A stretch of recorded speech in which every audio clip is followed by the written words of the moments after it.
Hey guys, it's Samantha and welcome back to my YouTube channel. If you don't know who I am a martial artist. I have been doing martial arts for over 14 years and I have been competing in martial arts for over 12 years. Now, with that being said, you probably saw from the title of this video that I have to take a year off of sport karate competition. Over the last several months, I've had lots of people either message me online or come up to me in person and ask me why I haven't been competing or training. And I have talked about it a little bit on Instagram lives, Instagram stories, and I think even a few videos. I've never really gone into depth about what's been going on. So I figured it would be good to sit down and film this video and just fill you guys in on kind of what's been happening and why I haven't been able to compete. So let's get into it, I guess.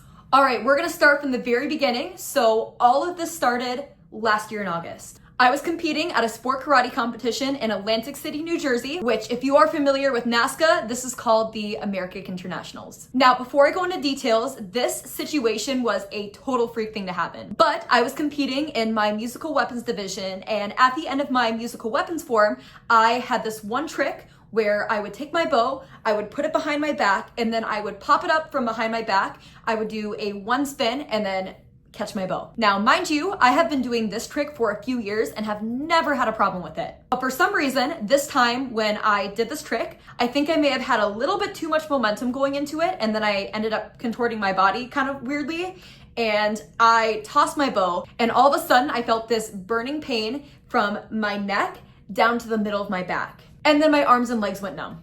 Obviously, I have never experienced anything like this before, so feeling this intense pain and then my arms and legs going numb was pretty terrifying. But for me being the stubborn athlete that I am, I decided to proceed and compete in my next division, and let's just say that did not go very well. When you're spinning a bow around and you have no feeling in your arms and fingers, it makes it very difficult to do bow tricks. So let's just say I tried a bow trick and the bow went flying because I could not feel my bow. All right, moving on to the story. A couple days later, I was still feeling symptoms. I still had numbness and tingles in my arms and legs, a lot of pain, and I still felt heaviness and tiredness in my legs. I mean, I would stand for between 5 to 10 minutes and then I would have to sit down because my legs felt like bricks. So the day after I flew home, I went into urgent care. They just asked me some questions and did some x-rays, and the doctor that I had seen had told me to go and see an orthopedic doctor. So 2 days later, I went in to see this orthopedic doctor. I told him all my symptoms, and he was obviously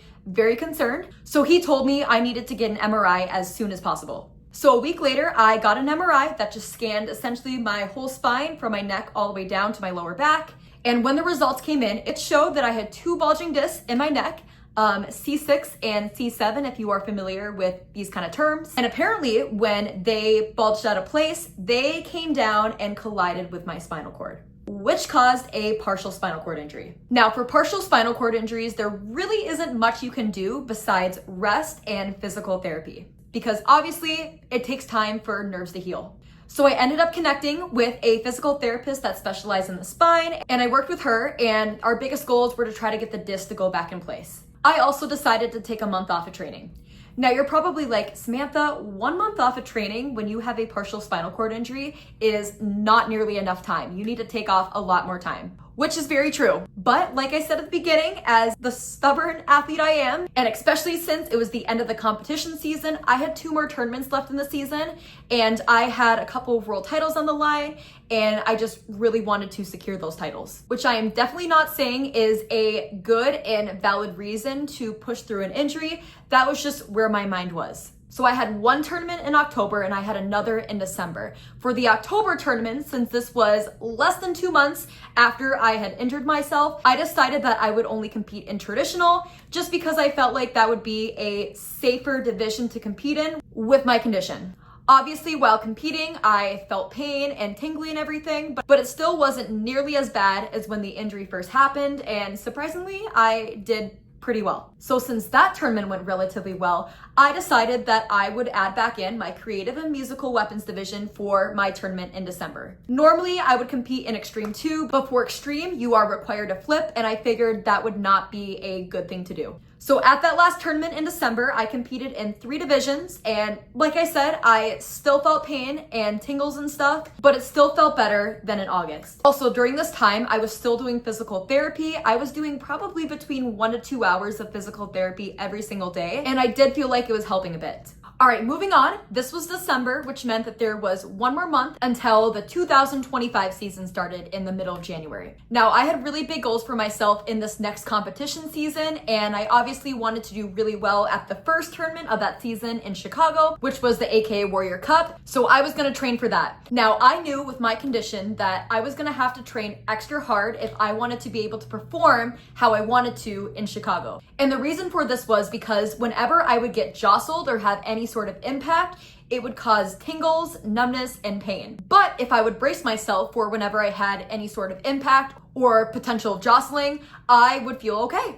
But when you have to brace yourself and really tighten up all your muscles, it makes it more tiring. Obviously, because you are using more of your muscles. So I knew in order to do 4 back-to-back high intensity level performances, I was gonna have to make my endurance really, really, really good so that I would be able to brace myself and not get tired during those 4 back-to-back forms. So I trained really, really hard. On top of this, I was still doing my physical therapy, and I honestly felt like I was at a point where I would be able to compete with my injury. But here's something I did not think about. It is one thing to be able to run your forms full out in practice, but then a whole other thing to run your forms full out in competition mode. And that is because when you are competing, you feel adrenaline, which you don't always experience while you're training, and that adds another level of energy and intensity to your performance. So my body was not prepared for that. So it's finally competition day, and I start by running my first couple forms. And after the second form, I was in a lot of pain and just was feeling all my symptoms. I still had 2 more divisions that I obviously wanted to push through and do. And I did end up having a teammate's parent who was a massage therapist kind of help me out a little bit and just try to help settle things down before I competed in my next division. But after each division, it got worse. And when I had 1 more division left, I was seriously considering dropping out of the division. It was just getting really hard to move. I was in a lot of pain, just did not want to compete. But then I had someone kind of in my ear telling me, well, if you were able to push through these past 3 divisions, you can push through 1 more division. It's just 2 minutes. And as the stubborn athlete I was, I decided to go and do it, which was obviously a huge mistake because when I finished that division, just to put this in perspective for you, if I would talk above a whisper, this was really scary, but it was actually to the point where I couldn't even really talk. It would jostle my body so much, I would experience even more pain and tingles and numbness just from whispering. And obviously that is not normal, that is not a good thing, and that was a super big wake-up call for me. I just remember my trainer immediately texting me once I told him what was happening, and he said, you are not allowed to do any sort of physical activity or training until you go back in and get this checked out. So immediately after I got back from the tournaments, I scheduled a follow-up appointment with my neurologist. And he essentially told me that my spinal cord was damaged, and if I ever wanted to experience a full recovery of that, I would have to entirely quit martial arts. Now, this is obviously something that no athlete wants to hear, especially when they are trying to build a career with it. So I obviously didn't want to take that as an answer, but I also felt like that there was something that could be done to help me fully recover that doesn't mean quitting what I love. So I decided to schedule a follow-up with my orthopedic doctor just to get a second opinion. When I went in for my follow-up appointment with my orthopedic doctor, I got a little bit more of a positive response. He did not tell me that I needed to entirely quit martial arts, which obviously I was so grateful for that. But he did tell me that he wholeheartedly believed that if I did not get any more damage done to my spinal cord, I could expect to have a full recovery within 18 months to 2 years. And like I had said earlier, since unfortunately there isn't a whole lot of knowledge on medical treatments for spinal cord injuries, the doctors told me that rest and physical therapy were really the only proven things to help with my condition. So I have been out of training and competition for over 7 months, and I do feel like I am starting to get better. So I am very glad about that. So this is the reason / story of why I have to take at least a year off of sport karate competition. Now, in full transparency, I was told that if everything was going really, really well, there could be a possibility that I would be able to start easing back into some training in September, but regardless, it'll be a long road. Now, I did want to end this video with this.